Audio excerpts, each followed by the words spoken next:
बिस्मिल्लाहिर्रहमानिर्रहीम। अस्सलामुअलैकुम। खलीज उर्दू में खुशामदीद। अबूधाबी का हफ्ते की सुबह 6 बजे से बस सर्विस दोबारा खोलने का ऐलान। महकमा बल्दियात और ट्रांसपोर्ट जुमेरात से 48 घंटे की जरासीम कुशी की मुहिम चलाएगी और हफ्ते की सुबह 6 बजे तक बस सर्विस दोबारा खोलेंगे।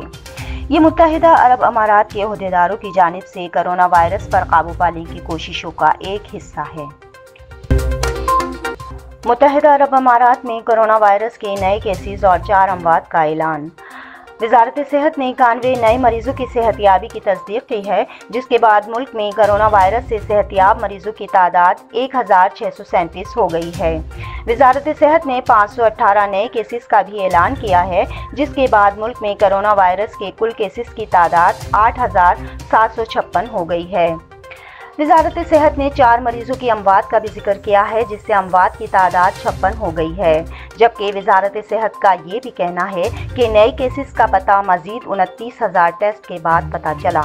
कोरोना वायरस के केसेस का जल्द पता लगाने और फैलाव को रोकने के लिए मुत्तहिदा अरब अमारात ने 14 ड्राइव थ्रू टेस्ट की सहूलियात मुतारिफ की हैं, जो रोज़ाना सैकड़ों अफराद के टेस्ट बगैर किसी हेल्थ वर्कर्स के बराह रास्त स्क्रीनिंग कर सकती हैं।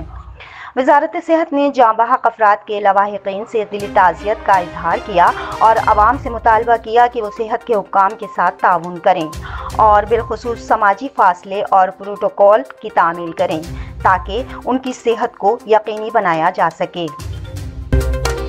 दुबई के शेख मोहम्मद बिन राशिद अल मक्तूम की आवाम को रमज़ानुल मुबारक की मुबारकबाद।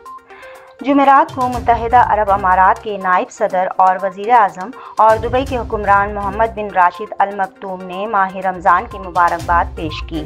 उन्होंने ट्वीट किया कि हम इस मुक़द्दस महीने की आमद पर अपनी आवाम को मुबारकबाद पेश करते हैं और इस मुक़द्दस महीने में खुदा से अपने मुल्क के लिए सेहत व सलामती और इस्तेहकाम की बरकत के लिए दुआ गो हैं। इनका मज़ीद कहना था कि अल्लाह ताला ने हमारे मुल्क को नेक आमाल की वजह से महफूज रखा है। अल्लाह ताला आपकी दुआ, रोज़े और नेक कामों को कबूल करे। अभी तक के लिए इतना ही। अगले बुलेटिन के लिए इजाज़त दीजिए। अल्लाह हाफ़िज़।